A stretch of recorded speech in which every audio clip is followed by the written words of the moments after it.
Good day to everyone. This is the next episode of Uncensored Pitch Deck Review by InnMind. And today we invited a new VC funder that recently joined our network. They are not yet that public, but they are actively supporting and investing early stage Web3 founders. So meet Harrison Gwinnett from TGE Ventures. Hi, Harrison. Hello, pleasure to be here. How's it going? So glad to have you here. Just a couple of words about TGE Ventures for our audience who will be watching this video on YouTube. TGE Ventures for us, it started really as private investment super early. 2017 is when I came in and invested in various projects. EOS, 0x, early stage, and really entered the space. And now bringing it all the way up to this year, bringing my own project to market as well as still being actively privately investing. Me and my business partner, we've been investing for all of these years and thought it was right to execute on a fund. And as project owners as well, we know the difficulty in that. So we kind of lead with that. The front of being the more risk takers, doing the lead investments, and really building the traction up from there. So yeah, What kind of startups should pitch you? we really focused on like unicorn style businesses, so very consumer facing, user growth and attention. We're very strong advocates of the Web3 space needs users to come into the space to bolster up the full ecosystem. And we really focused on plays that can scale in attention and users. Because really for us, we see that if you have a user base and attention, you can plug into the other ecosystems, whether that be metaverse, gaming, infrastructure layers are helpful, yes, but the side of it that we like is really the consumer facing side and how them founders go from kind of, I don't know, their first user all the way to their first like 10 million users. That's one play. Infrastructure has been coming up more and more for us. But yeah, most of our portfolio right now really sits in that consumer facing, unicorn scale, social fire kind of businesses that have the ability to capture large attention at scale. If you believe that your startup matches the focus and investment thesis that Harrison just told about, then don't hesitate to find their details in the description and reach out. And right now I'm presenting the startup that we've chosen today for review. And if you want to know if Harrison will want to invest in this startup after reading this pitch deck, and understand what is the best way to reach out TGE Ventures with your startup, watch this video till the end. The startup called Better Than Gambling. And they say on the first slide that it's Web3 powered sports prediction game. Anything you want to comment on this first title slide? Simple, straight to the point. So this is fine. Some people try to load up the front covers too much, so this is nice. Let's go to the next one. We created a Web3 platform to disrupt and revolutionize the core foundation of the sports betting industry. I like this pitch deck. Already? Okay. Let me just say something. The biggest thing when open index now is understanding the business. So it's very hard to understand a business in a sentence and explain it, but it's very refreshing to see a second slide with one sentence on it. Because I mean, there's two reasons. One, data shows the drop off of VCs when you have a very text heavy slide, but two, I know exactly where they're going. It's a good flow so far. I know we're only on page 2, but we'll keep going. Let's see if they continue this path. Market opportunity. And by the way, I'm also seeing this deck first time in my life, so it's for both of us real life test. Similar to the way when you receive the deck in your, I don't know, inbox or messenger and open it first time without any preparation. If you want your startup pitch deck to be reviewed by VC investors in our next episodes of the Uncensored Pitch Deck Review, don't forget to upload your pitch deck in your startup profile on InnMind.com platform.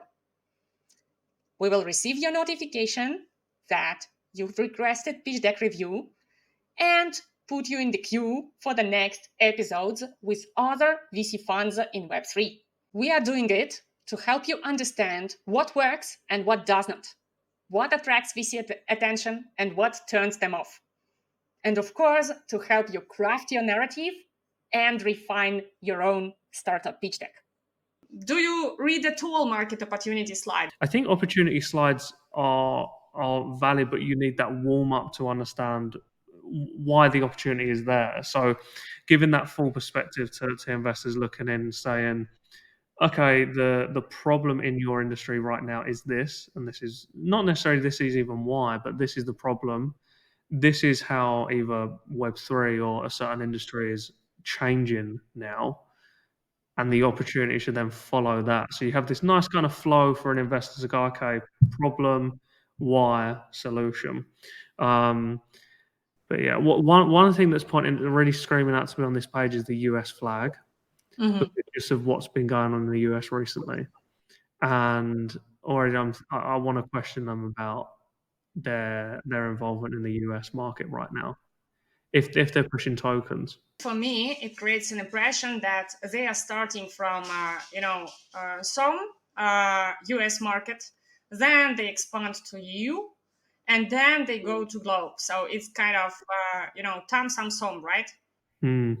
Yeah, and I think there's some super cool figures there, and they could be highlighted better on um, I mean, it's like a market size page, right? It's like really actually break these into 2 pages. So you'd have the opportunity very simply written.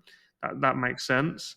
But on, say, a market size page, you have the growth metrics to what it could be to show that scale. But yeah, I think it could be spread out into a couple more pages that you flick quicker, admittedly, but digest easier. Good advice. Let's go further. Problem. Okay, it flips the swipe here. Okay. See, this is ideal. I think it's the positioning in the deck. So, because I know the problem now. You do not need any extra information on this slide. It is quite convincing for you. Yeah, it's like the rule of 3 concept is great. Problem, I always like to angle a little bit different. Like situation today, or kind of other wording, which is kind of alludes to the problem, is always nice. But yeah, no, this is super. Three touch process, 3 major problems that stand out, and then hopefully the solution side should be 3 as well. I hope. Well, just a small advice from my side to founders who will watch this review. It is always better if you can size the opportunity and the problem. So, for example, house always wins. For me, it's not that convincing because there are problems that are not bothering people. And the fact that the house has a data advantage over its users, and if they keep winning, the house can ban them. It exists, of course, but does it make users to switch to another house? The probability that they can be banned one day or whatever else. So how huge and sizable is this problem? Same with the closed economy. Yeah, it's more like stimul to get better, but I don't understand what's this size, what this monetary value for end user of these problem solving. Yeah, very, very, very true. Actually, yeah, valid points. Solution. At least they got the 3. I like that. I'm starting to notice now that we're getting through a couple of pages here, that it's a little bit text heavy, and I've definitely seen a lot heavier. But I think that, I mean, so VCs, I think one thing that we need to realize is VCs get these decks all the time, and a lot of them. And the ones that they pick up is that they can just slide their phone like that and understand the whole deck in 5-10 seconds. Really. So visual infographics and less text is always something that it stands out to me. So even if it was responsible betting, uh, community connections, inclusive economy, just as three key things in like a visual, that'd be ideal. Because even as we're talking now, I haven't read them three sentences. Yeah, fully agree here. Nice that it's laconic, but it does not deliver me immediately what is the value of this solution. I need to read and then to digest and then to kind of understand and not every investor has time or big motivation Yeah, to spend energy on this. yeah, true. Competitive advantage. Definitely make bigger. I can try to. So they are comparing according to lose money, deposit and staking, gamification and governance, and then three competitors: Cloudbet, Stake, and Dexport. So I would say there's two things here where the I mean, it's kind of the nature of TGE where we focus on the kind of consumer facing items, and the stuff mentioned here, it doesn't kind of come across clear as these are consumer facing solutions, because competitive advantage, you need to show something that the user essentially gets better. I mean, back end is fine, but we all know like Web3 backends, we can replace Web2 and it's better in a decentralized way. But what's the competitive advantage to users coming to this platform? Like if they've got a token economy around this, like making clear of like direct incentives is always something that can be very simple adding to these kind of slides. So I think the feature should be more balanced to the consumer facing side as well as the kind of I feel like they're too high level, like gamification. I would argue that Stake has gamification. Governance, fine. But it's kind of bigger level. I'd want to see the consumer facing stuff. And one massive thing, which is so small, but in psychology, the feeling that you get when you look at red is a very urgent sales feeling, and I get that when I look at the red here. Like it's so tiny, but having kind of like soft colors here, like maybe the nose, if you like, on the other companies is just like a soft grey tick, and then you have a soft green tick. It's such a nicer approach on the eyes because the red is pulling that urgency out of me, but for the wrong ways. It's kind of giving me that alarming feeling instead of wanting to digest it. Very much agree with that. And I honestly do not like this slide at all. Agree with you regarding features and not sure if it's the best choice to highlight the advantages of this better app according versus others. And second, I don't like the choice of competitors. So for me, as a person who is not that much into esports, betting, etc., I do not know these brands anyway. Yeah. And I do not know which of them is maybe Web3 or crypto friendly, which one is completely from Web2 world.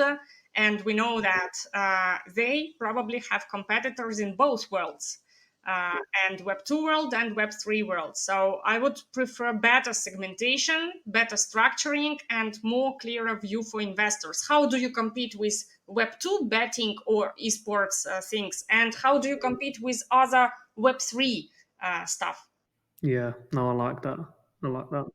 Next one. Again, competitive landscape. I hate these pages because the like I get it. This is quite a common page that is usually seen across pitch decks because you get them in pitch deck templates, and you kind of position yourself on what the competition is.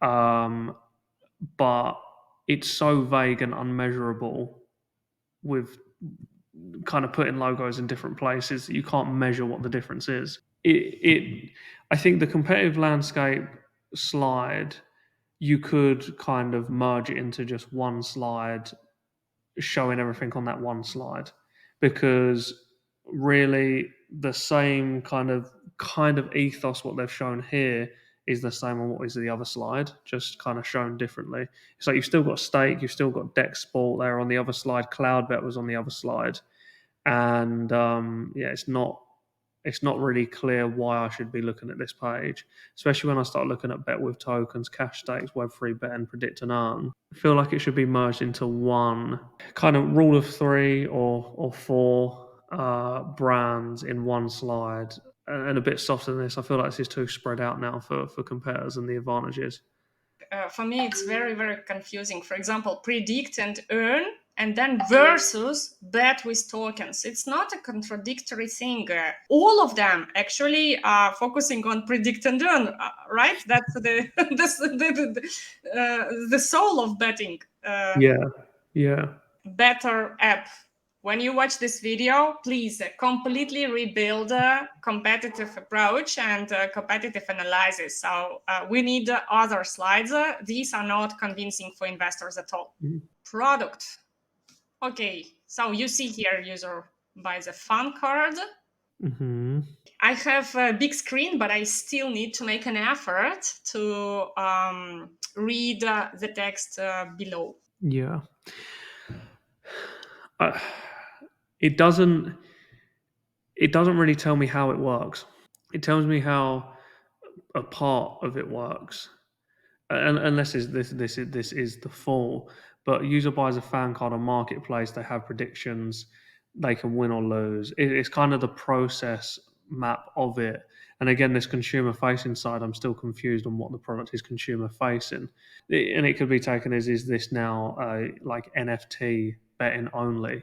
Do you make your own NFTs, your own sports ecosystems, or is it on sports ecosystems that are live already? What is the flow of the app? That's kind of how it works. I think should be, how does the platform work? But again, front facing, very very user centric. So user onboards and can get collector cards.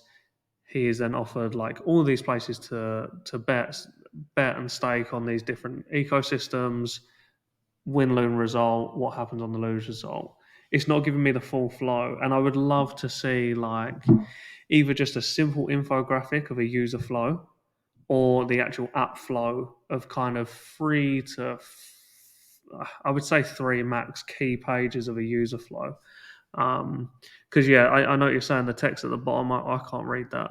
I'm not going to spend time trying to read it. I think the how it works should be more user focused as well. Oh, thank you, Harrison. Your comment was so much detailed. I have nothing to add here. Agree with every single word. Oh, there we go. There we go. So there it is. So I think just merge them together. Again, it's just gapping out too much information. If you use to merge them together with less text, even within these UX, you can show the NFTs, you can show the different sports side, and you can show the bet taking place visually without having to write a lot about it. Traction. Super simple. I'd add some like website traffic extras in and stuff like that, but it's always nice to have a traction slide. I would take away all text and just do traction, big boxes. But yeah, no, super clean. Happy with that page, really. Well, it sounds very impressive. Without marketing budget, these guys generated 2.5K daily active users, 60K, I think, registered overall, and yeah, that is not bad. Congrats, guys. Yeah, But no, that is good. one thing that I'm missing here, so here we have bad sleeps created, which doesn't tell me that much. I have no clue how much money or revenue they generated, total value locked in these bad sleeps or whatever else. That would be nice to understand and to have here. I'm actually a fan of this page. There's still you could argue about the amount of text, but I think the image for me then just captured enough attention for me to want to understand them two key points. I would just shorten it slightly, which can be done, but I think this explained what we was looking at on the kind of UX UI side of the flow. So it can be like product UX UI flow, what the user does, and then the key feature of the NFT card. I'm kind of happy with this one. It guided my eyes right. Tokenomics. Minting and burning activities. Okay, token minting. They have. Do you see it well, or should I Yeah, make it? no, that's fine. That's fine. I can see that good. Mhm. I would just remove this page altogether. You mean it's not necessary in this slide, in this presentation? It does not give you any added value about the project. I not in this. I mean, if you're going to show tokenomics, um, like your different buckets, the kind of ecosystem pool stuff like that, it's a value. And then actually an offer page of just showing what is actually the offer for the round slide. But this doesn't tell me anything really. Okay. So yeah, I would agree with here with it. I do not feel what value it adds to convincing investor why your project is that good. I Mm, mean, it's just, extra info that as a founder, of course, you want to put everything you think that this is valuable. But on investor side, okay, you have token minting, you have token burning. Nice. Game economy design. I really like these economy pages. I just don't like the flow of this one. More into being clear. Like I think like it's more of a design thing here, which is kind of minor in regards to the information there. But I think just being able to allow my eyes to visually see flows. I don't think you need all the different infographics and the big bright colors and the cheering background. You kind of just need to again paint a user flow of okay, like because what I'm trying to look for is the start point and the entry point of the user and then where it flows. And my eyes are being pulled to all of the different visual contents that I'm not focusing on the flow. So yeah, I just think design side. I do like game economy designs because it's like a schematic and it kind of shows how the token's going to circulate. So I do think they're valuable. It's just on the design. And to be honest, I also do like usually these type of slides. But when I talk to investors and ask them how much attention do they pay to this slide, they usually just scroll it and nobody tries. Near nobody. Of course, there are exceptions, but Mm, very rarely investor will spend extra time to understand, okay, what goes where, especially if it is a bit difficult because of the small text, because of too mm. many schematic things, etc. Badges. Get rid of it completely. It doesn't need to be there. Yeah, agree. Delete the slider. It, it does not bring any value for fundraising, pricing. Yeah, I'll definitely just word it different here because it's valuable to see the them big three icons. It's what's pulling me in for sure because that's how you make money.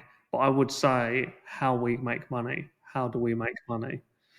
Pricing sounds like I need to buy something. I mean, I know like it's investing, but it sounds pricing is like I'm viewing your website and looking at the different pricing models you have. Um, that's probably it. Like how we make money. 4% market trading fees, 6% fan card, 0.1% in-game wallet transactions. All of that, all the sentence, don't need it. Because that's kind of attractive as it is, having them three bigger to know the actual flow and how you plan to monetize. And what do you think, Harrison, about this sentence? The model is similar to Solana's Steppen, which generated 120 million in Q2 last year. What do you feel about this? Well, I didn't read the sentence, and so I think this is the thing, right? As well, like as founders, you want to throw everything out, which is good to do, but there's kind of your time in follow up calls and calls that you have. This is the initial who you are. That is, yeah, I think it's too claimy that you're gonna be a Solana, which is not necessarily a turn off. It's just a weird thing to say because it's a startup. I mean, unless these guys are next to them and they're raising a 50 million cap raise and they've got massive backers, and you might compare to a Solana ecosystem, wherever you want to compare. But yeah, it's a bit living off somebody else's hype, not theirs. I agree here. I Let's feel go. really harsh, but it's just honest. No.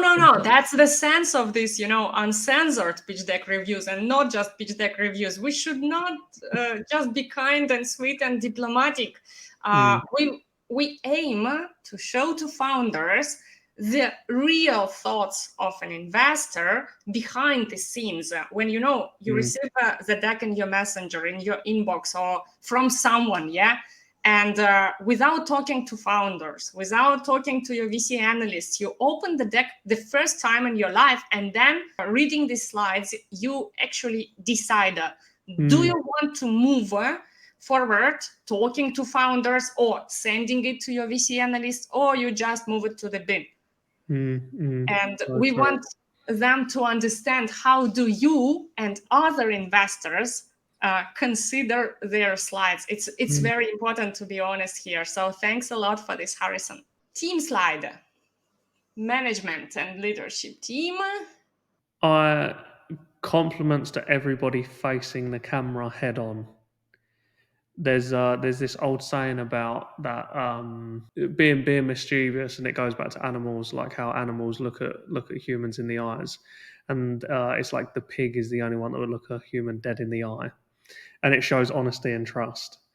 And it's been one of the biggest things that I see in pitch decks. Sunglasses on, or even slightly turned to the side, a side image. The trust is within that eye lock. So I really, yeah, compliments for the headshots and the uniform of them actually. Do you know what I think it's kind of there. They've got short key points in regards to their history. Yeah, maybe it was the size. I just couldn't see them that well. So yeah, They, I think they have enough where you can understand the team: CEO, COO, CPO, co-founder, CTO, and they've got a good C level there as well. The only thing I'm missing here is a clickable link to their LinkedIn profiles. Okay.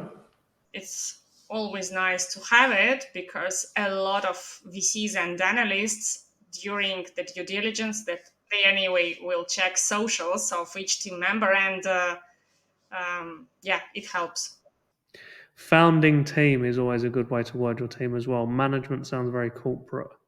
Okay, they also have advisors. Nice, same layout again. All kind of face in front. That's fun. Okay. Finally, we have our ask. And by the way, remember, we did not see the full tokenomics slide, and it is 18 slides, so most probably nearly the last one. So, okay. And they are raising via token sales, but we do not know the price of the token, the vesting, all these necessary details to size the opportunity, right? Mm. Yeah, it's these pages should always be simple as well, because one of the biggest things I've seen is the confusion around rounds. Let's say you're raising 2 million between your seed, your private, and your public launchpad rounds, and let's say there's community, whatever round you're having in. It's always nice to either make it that clear, this is what's open, this is what's left, but whoever really you're sending the deck to is naturally phased in rounds anyway. You'll most likely fill your seed, then you'll fill your private, and you would only really need to show the exact offer that you're offering to investors for that round. So, like, we are asking 500,000 at this FDV, which provides us this runway. It really is that simple, and I think that the infinite runway graph, bit confusing. It's very subjective on how someone could digest that. The game inside of the platform, the game inside to the right of the page, don't need. I would very similar to the second page, which I love. That very simple. This is exactly what we are asking for. Is what this needs to have. It's the most important page they asked for someone to understand what your valuation is, because even if your deck isn't that good but you have a very low FDV or ask, you may open up and go, it's still a very good opportunity actually. So yeah, super simple, just kind of text page like the front page offer, of exactly the round you're on and what round you're raising at as well. Agree. And what I like in this slide is that they have clear milestones. What will they reach with 3 mil funding? Mm, 400,000 new users by Q4 2023, which is very fast, by the way. 10 mm. new hires and 3 major exchange listing. However, they do not mention what exchanges, and I don't know which exchanges do they mean by major. Yeah, yeah, very subjective in thinking. They according to these data on the table, they will spend around 600K to exchange listing fees. But as per my knowledge, the major exchanges, if you want to hit 3 of them, will charge you more or take you for free if you are a superstar. Yeah, yeah, very true, very true. Yeah, a lot of I think this is a thing, right, as well with these pitch decks is that your job in this pitch deck isn't to tell your whole story; it's to get the VCs on the phone. So save that for the first call. You don't need to tell them everything yet, really. True. Okay, and the last contact us. Nice that the founder left phone, email, website. That's cool. Forgot to thank you for attention and forgot actually Telegram ID, which is very handy for Mm. many investors. And now, Harrison, how do you feel? Is this startup right now in your pipeline? Would you follow up with them after observing, after reading this deck? I would. After looking at that, it's very up our street. Gaming, users, adoption, attention. It's very what kind of we focus on. So that would be my peak interest. Um, I would I would probably ask for more info, but I wouldn't get to calls yet. I'd want to really what I want to see is I'd probably want to see like full figmas or flows of the platform to understand the flow because it was a little bit confusing on the actual flow of the user facing side and the kind of structure. So it's like I want to see more because not all of my questions are answered, which isn't always the best because you got to think when we pick this stuff up, we either get put into a group with mutual contacts, which very easy to do that. But if it's kind of you're trying to outreach to us, email the decks through, that's one of those I wouldn't pick it up. So it's very subjective to how that introduction comes through. But I think with some fine tuning on really telling the story even clearer, if that second page carried through that simple, it would be like, okay, great, I've got the full spectrum of the business, the exact ask, the valuation, where I need to go, and then I'd follow in. So it's up my street in regards to the kind of stuff we invest in. But we're nearly there with the deck. Nearly there.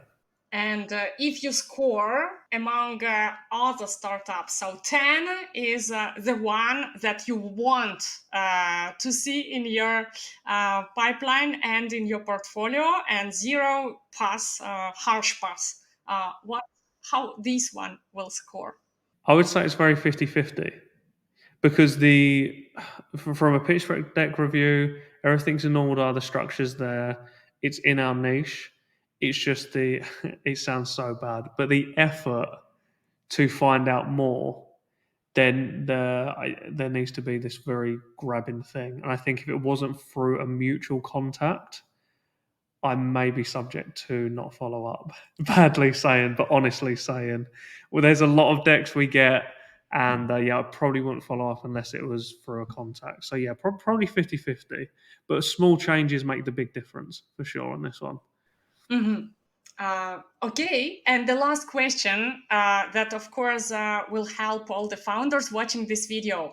How do you approach startups to reach you out in order to make it in the most efficient way? Should they drop a message on your website form? Should they scout for you in social media? Or is it better if they find someone to make a warm introduction?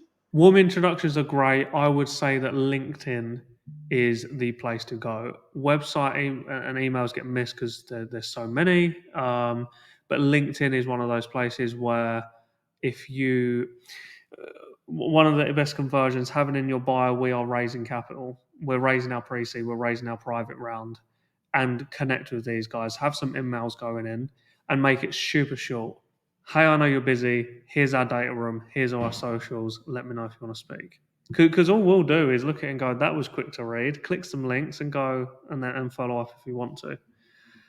So yeah, LinkedIn's a superpower for sure, and it's often missed because it's so very Telegram focused and group focused. But LinkedIn for me, I don't want spam now, but I do follow up on LinkedIn with every message that I get. So Oh my God, that's an amazing site. So, guys, you heard this, and if you watched this video till the end, right now, you should go to LinkedIn, find Harrison, and approach him with your startup. Harrison, for thank you sure. so much for being with us today and sharing your honest and unbiased opinion on this startup.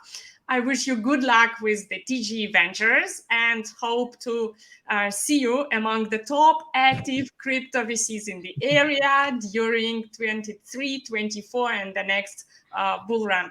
Thanks a 100%. lot for your contribution. Nelly, pleasure. Thank you for having me. It's been great.